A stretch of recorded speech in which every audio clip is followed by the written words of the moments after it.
shut down and become depressed. Well, self-determination can change all of that, as people with disabilities will finally have a say in their lives.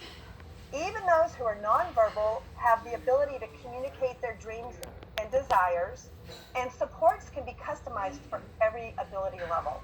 The only limitations are truly your imagination.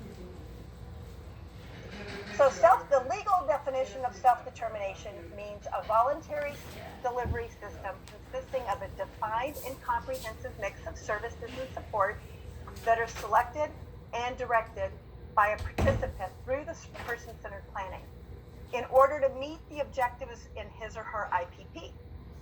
Well, self-determination is a combination of attitudes and abilities.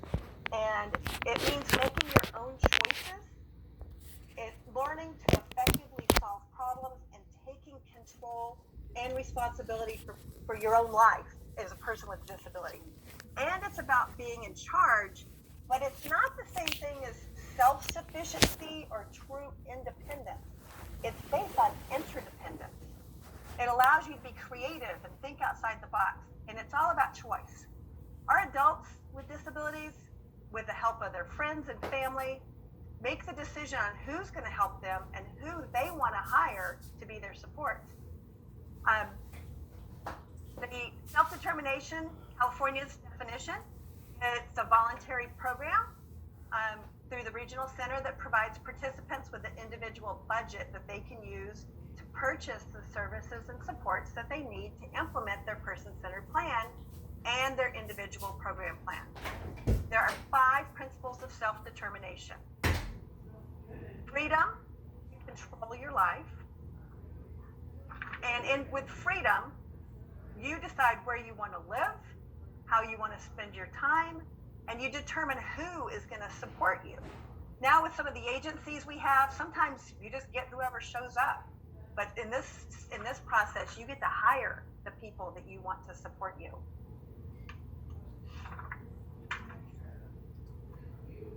Next principle is authority over your resources.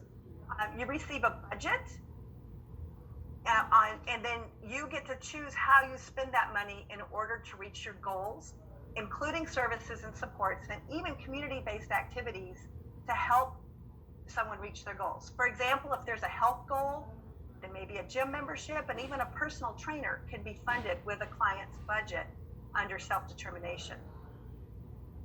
Support includes the ability to arrange the resources and personnel, both formal and informal, that'll assist a person with a disability to live in the community that's rich in community participation and contribution. And so your adult or teen gets to choose what's needed to achieve their personal goals and hire the people that they want to support them in to live, work, and play in the community. Responsibility, pride, make their own decisions and be accountable to how their budget is spent. It takes the ability to take responsibility for decisions and to be accountable for the public dollars they're receiving, but they're able to use those dollars for competitive employment, organizational affiliation, spiritual development, and general caring of others in the community. And each person would receive an individual budget. And with that budget, they will purchase their services and supports. And there's many people who can work with your adult to achieve their goals, not just vendored services through Regional Center. So I'm going to try to play this video. We'll see if I can make it work. And this is people that have already been in the self-determination program. And there is one part of this video that talks about every month you have to provide an updated accounting of where funds are spent to the Regional Center. That is no longer true. That is done through a financial management services agency that I'll talk about later. But when you hear that part, don't go, oh, I don't want to give them accounting every month. But that's no longer something that's the responsibility of the participant.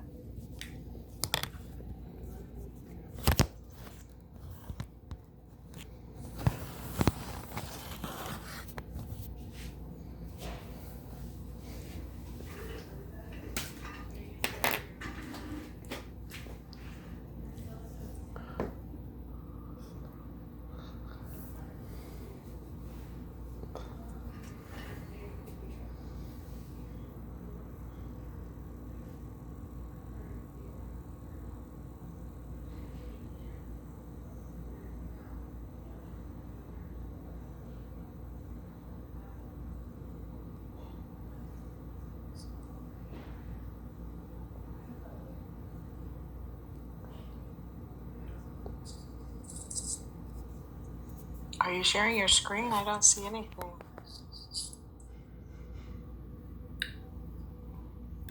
Me neither, and Sandra, you're on mute.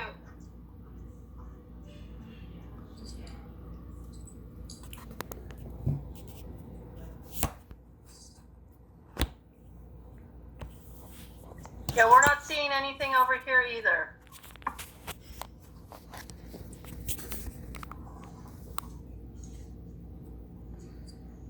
Sandra, you're on mute, so when you're talking, we're not hearing you. Okay, let me try this again.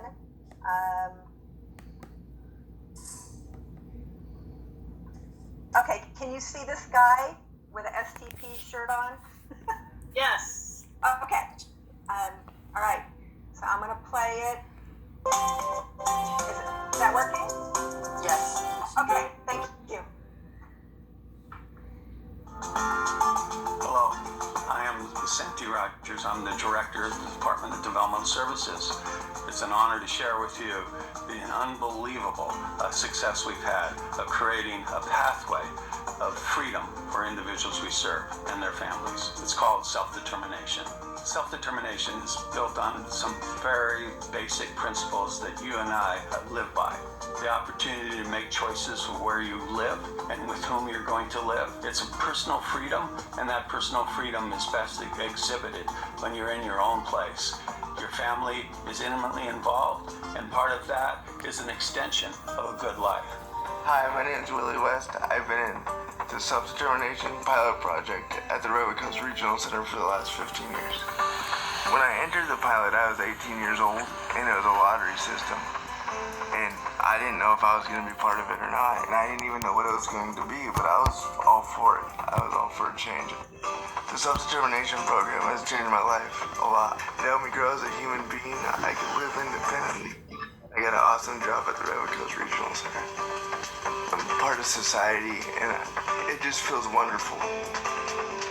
The services I find the most beneficial is community living. I have a caregiving company that comes in the morning to help me get up out of bed. I have transportation, and I have advocacy. Hey, David. We have a child with a very, very rare chromosome condition. And I think the fact that we have the options and the choices, it's hard, but it's not as... I don't know how we would do it without self-determination. I honestly don't. It has been that good for our family and for our child. We have an 8-year-old son named Oscar Antonio who's been diagnosed with Down syndrome.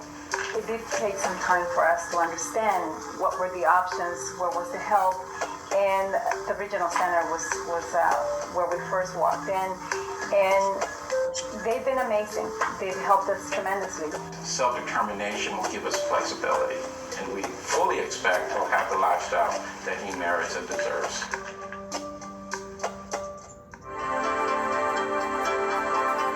Well, the starting point for us is that we have principles that have been established through our pilot that for us there are just 4.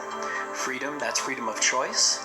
Authority over the services and products that we choose to have. Support from the regional center because it is responsible for providing things that may be helpful to our child to promote his cognitive development as well as physical health, safety, and quality of life. And then 4th, and importantly, is responsibility. And responsibility is really accountability for the funds that we receive to expend on services and products. My name is Maria Marquez, and I was the first person in the state of California to have my budget signed under the Self-Determination Pilot Project. Each participant under the Self-Determination will have their own individual budget, and that budget is for the whole year, where they get to pick and choose their services and pull out of their budget. Like my budget, what I used it was to get a computer so that I can get a good job.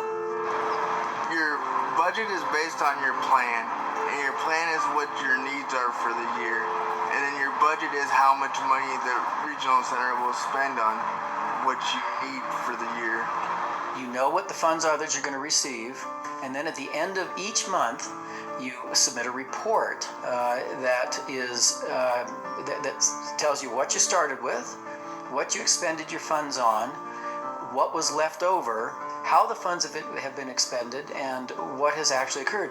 That requires work. That's the responsibility part. You have to do some more. Self-determination gives us the ability to really create a customized program for our son. And at the end of the day, it's not really us, it's going to be what he wants. You have more flexibility and self-determination to say, he doesn't fit in this slot, but I think we can create a new slot. With self-determination, the door is open. We can access those services and don't have to wait for a long time. We'll be able to create a self-centered plan specific for him. You can sign up for the self-determination program by going to the info. Okay, now let's see if I can go back to the slideshow.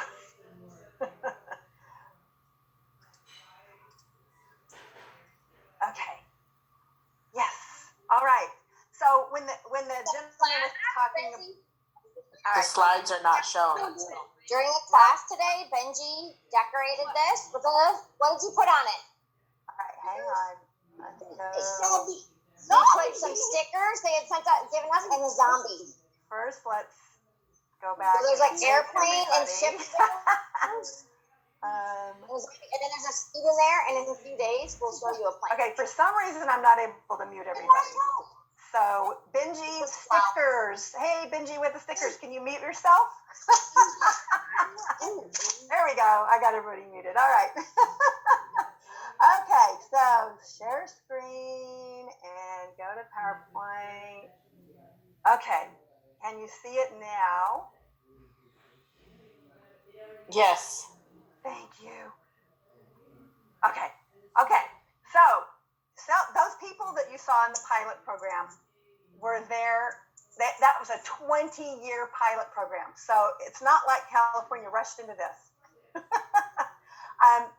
In 2013, the self-determination program was added to the Lanterman Act. And in 2018, a lottery was held to select the first 2,000 participants statewide. To allow them to phase it in so regional center could learn what to do and not overwhelm the system at the same time. In Orange County, 150 participants were chosen out of that 2,000. Well, sadly, about 50% of those participants dropped out because they perceived it was complex. And that's where an independent facilitator really can help somebody, make it through the program without the complexities that they're perceived to be there. So in 2019, a second round went through and they picked 58 people to replace those 50, assuming some people would still drop out. And in June 2021, every regional center consumer will have access to the self-determination program. So the traditional model that we have right now is regional center refers you, let's say you want a job coach. Regional center will refer you to, 3 or 4 vendors. And, the vendor, let's say the first one has a wait list. They don't have any job coaches for you. The second one isn't going to individualize for what your adult needs. Vendor C doesn't even call you back.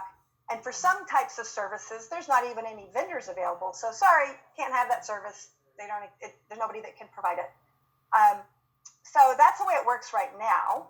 And you make a choice and you kind of settle for what you get.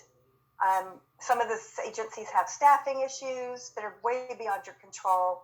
And I'm sure plenty of you have experienced that. The self-determination model gives you flexibility and freedom and options, and it's individualized for the person. So it's not just regional center vendors. It's all about choice. So services can include individual training, vehicle adaptations, help with communication, so much more. And person-centered planning is a way to assist people to help them describe what will bring purpose and meaning to their life.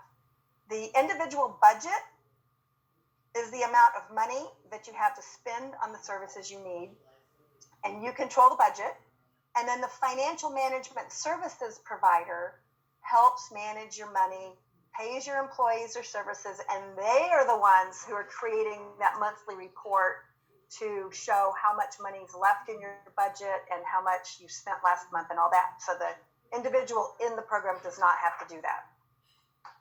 So what person-centered planning is at the center of the self-determination program. And a person-centered plan is designed to assist people to help them describe what brings purpose and meaning to their life. So think about what your child or your adult likes to do. What's important to them? Helping someone go camping, helping someone start a business, write a business plan, help with marketing at their own micro enterprise, art classes, asking someone to help them make friends.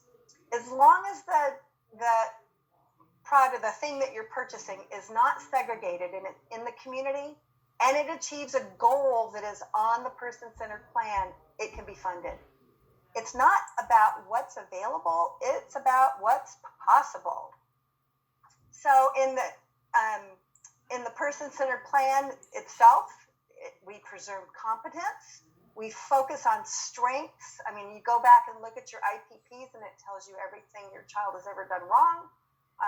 And every behavior they have. Well, we're not looking at behaviors. We are looking at behavior as communication, and we're focusing on their strengths, not their deficits. Every person can have a meaningful life in the community, and every person can direct their person-centered plan, no matter how significantly a person is impacted by the disability. Everyone can express what they like and dislike, even if they just get mad. Then we know if they didn't like that. And we're going to focus on what they do well. So, who leads a person-centered plan? The funding is available through the self-determination program for each person when they first enter the self-determination program to hire an independent facilitator to assist them and the family with the person-centered planning process and the IPP entering self-determination. An independent facilitator can advocate and negotiate at IPPs, and also an independent facilitator can help with service providers.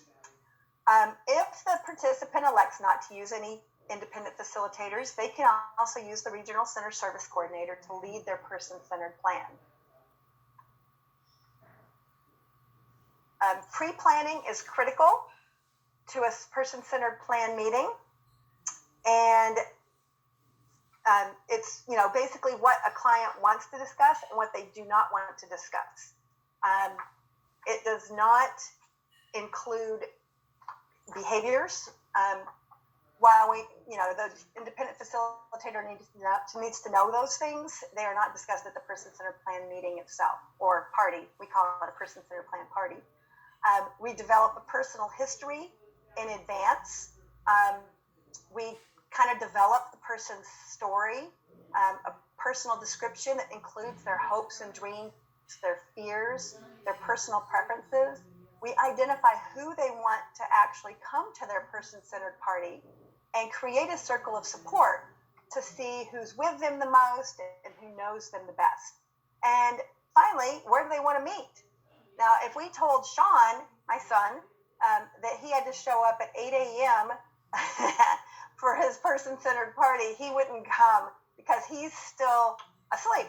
But if you do it around lunch and you feed him, well, he's there. He's on board for that.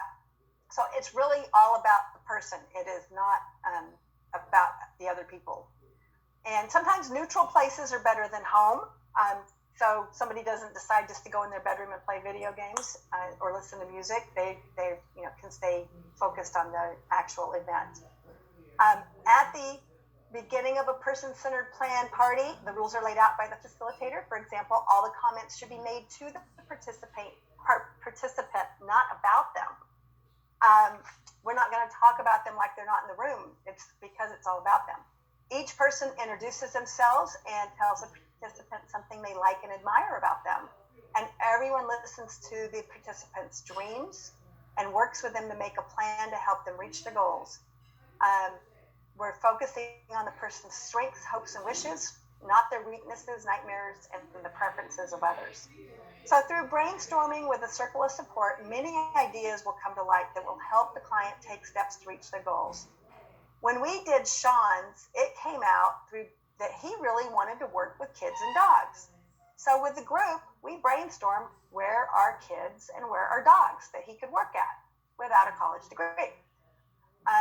People and businesses that, ideas of types, people that you may know. I mean, someone in the room may know somebody that owns a doggy daycare that would love to hire somebody, for example. There's just unlimited imagination when you get everybody together in one of these person-centered parties. So, health and safety issues that may need to be taken into account can be discussed. But finally, an action plan, including a timeline, is created and that identifies the steps that can be completed in short time. That, for some goals it may take years, but there are steps you can take in the meantime to get things started. So after the person-centered plan party, the independent facilitator, or if they're using the regional center service coordinator, they will create a written plan that will include the goals and the supports needed to achieve those goals, and they will find the people to support those goals. And then there's a budget that's created and a spending plan.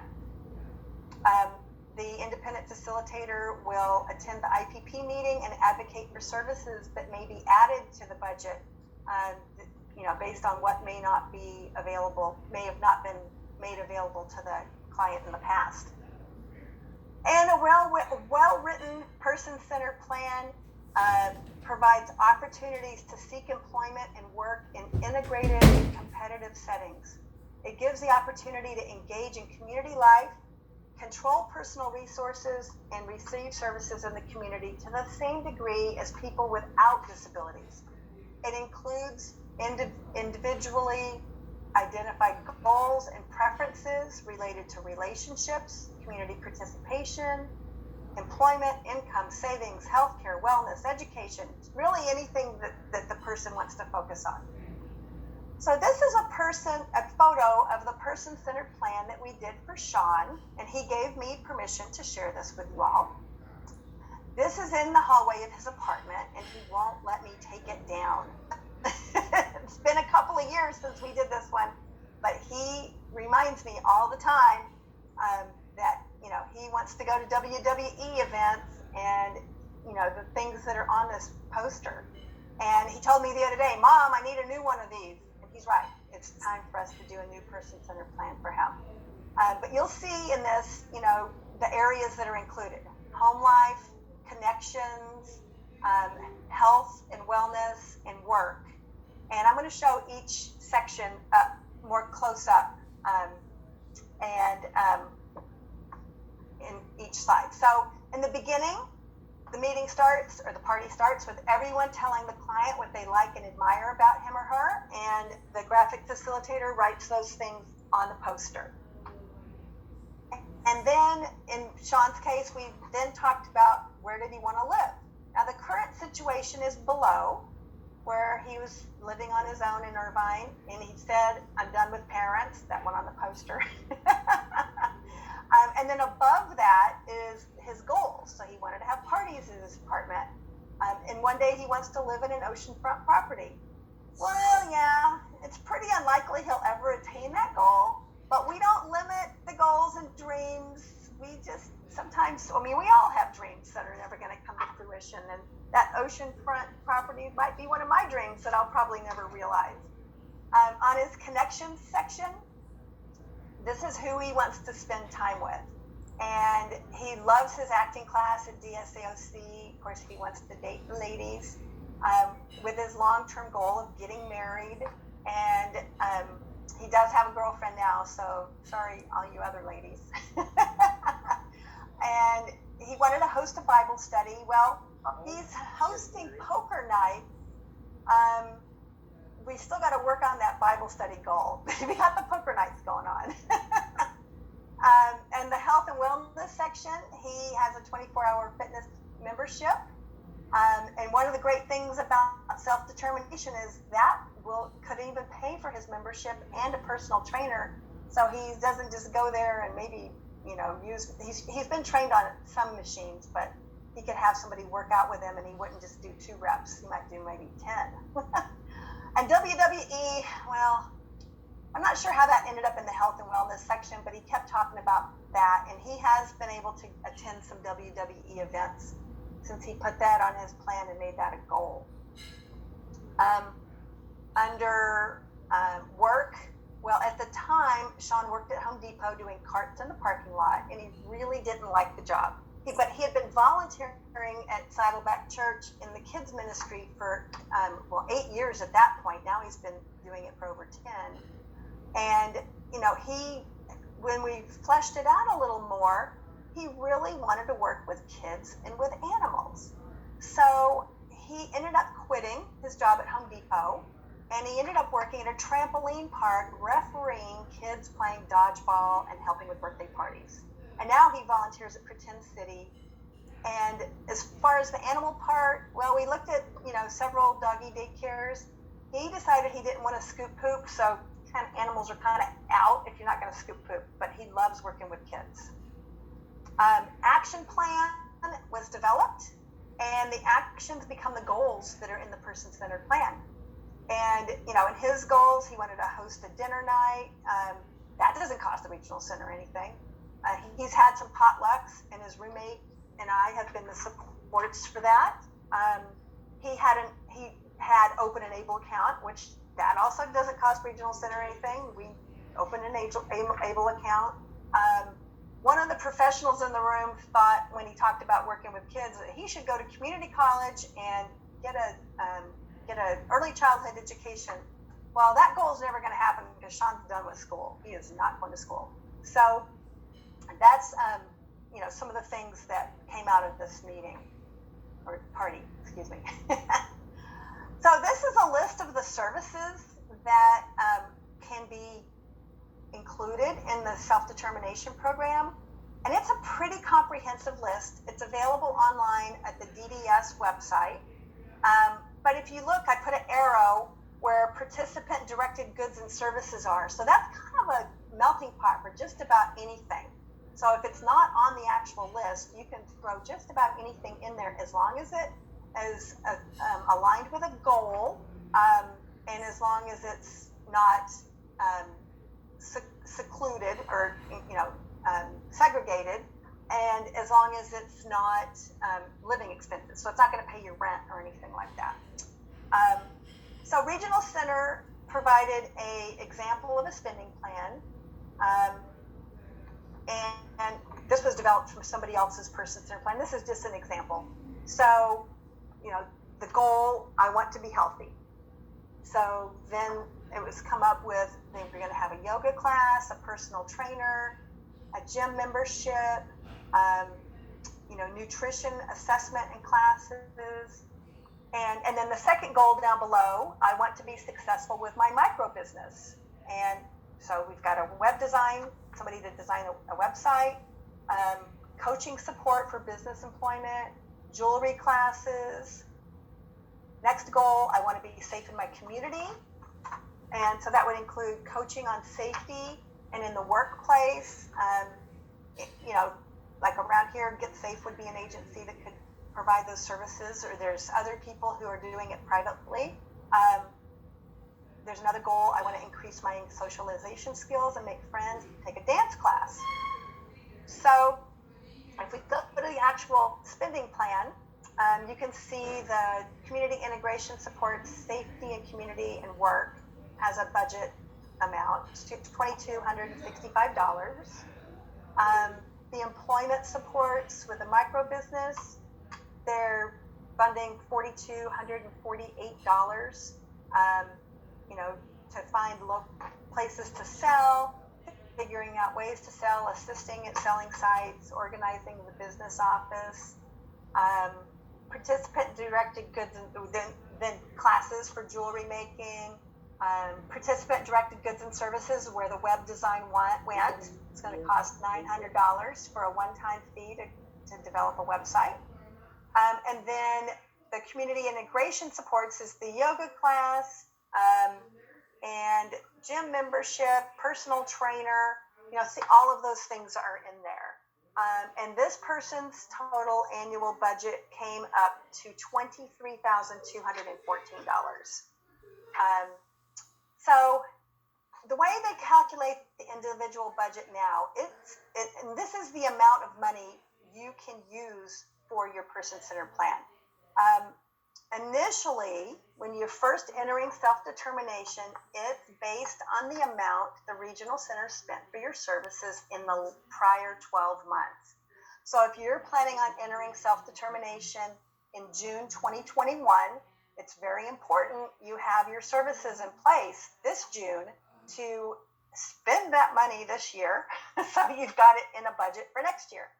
Now, you can change it if the needs change. So let's say somebody's in a transition program, and in a year they're going to be out of their transition program and going into work. Well, that's a change in circumstances.